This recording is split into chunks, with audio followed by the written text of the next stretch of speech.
ముఖ్యంగా గౌరవ ముఖ్యమంత్రి వారికి మన జిల్లా ద్వారా జగిత్యాల జిల్లా శాసనసభ్యుడు సంజయ్ కుమార్ గారు, కలెక్టర్ గారు, మేము మీ అందరు రిక్వెస్ట్ చేసిన ఒకసారి ముఖ్యమంత్రి గారికి చప్పట్ల ద్వారా అభినందనలు తెలియజేయాలని మనస్ఫూర్తిగా పనిచేస్తున్నాం. జిల్లా మంత్రిగా ఈ జిల్లాకు సంబంధించి అనేక సంక్షేమ కార్యక్రమాలు కానీ ప్రజలకు సంబంధించి మేలు జరిగే విషయంలో కానీ గౌరవ ముఖ్యమంత్రి గారిని వారి దృష్టికి తీసుకెళ్లి జిల్లాకు పెద్ద ఎత్తున అన్ని విధాలు మేలు చేసే విధంగా కలిసికట్టుగా పనిచేస్తున్నటువంటి సందర్భంలో కూడా మా కలెక్టర్ గారికి రిక్వెస్ట్ చేస్తున్నాం. అనేక సంక్షేమ కార్యక్రమాల విషయానికి సంబంధించినటువంటి ఈరోజు మంత్రిగా 4 డిపార్ట్మెంట్స్ నాకు ఇచ్చారు ముఖ్యమంత్రి గారు. ఎస్సీ, ఎస్టీ, గిరిజన అండ్ డిజబుల్కి సంబంధించినటువంటి సుమారు 200 మంది కొత్తగా స్కూటీలు కానీ అదేవిధంగా బ్యాటరీ సైకిల్స్ ఇచ్చే విధంగా ఆన్లైన్ అప్లికేషన్ తీసుకోవడం జరిగింది.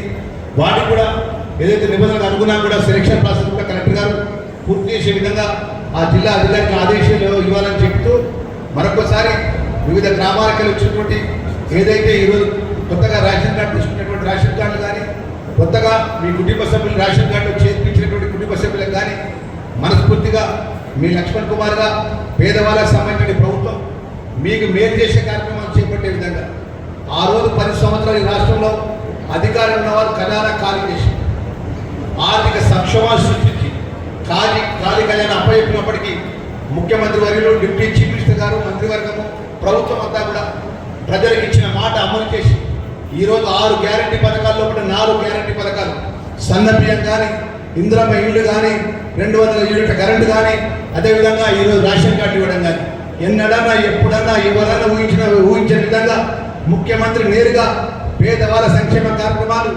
ఆర్థికంగా ఒత్తిడిన్నా కూడా ఇలా అమలు చేస్తున్నామా. ఇంకా 2 సంక్షేమ కార్యక్రమాలు అమలు చేయాలి.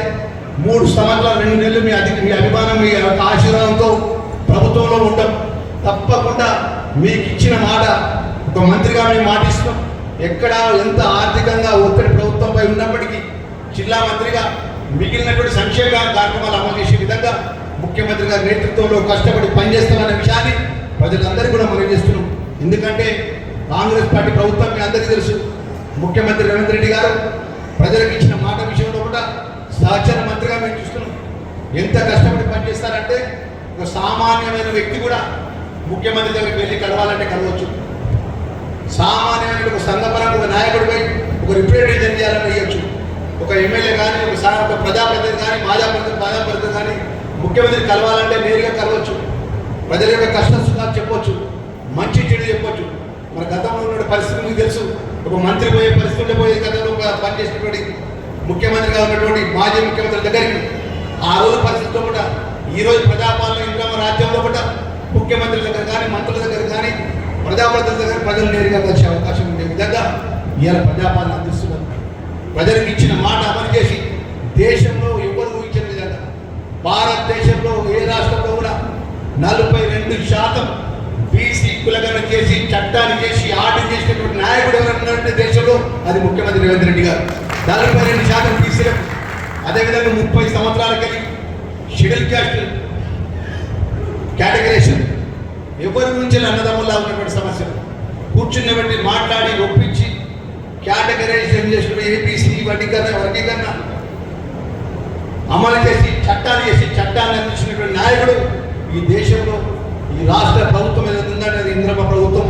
రాహుల్ గాంధీ ఆలోచనాన్ని ఈయన ముఖ్యమంత్రి రేవంత్ రెడ్డి గారు అమలు చేస్తున్నారు. ఇక్కడ ఉన్నటువంటి పెద్దలందరికీ తెలుసు.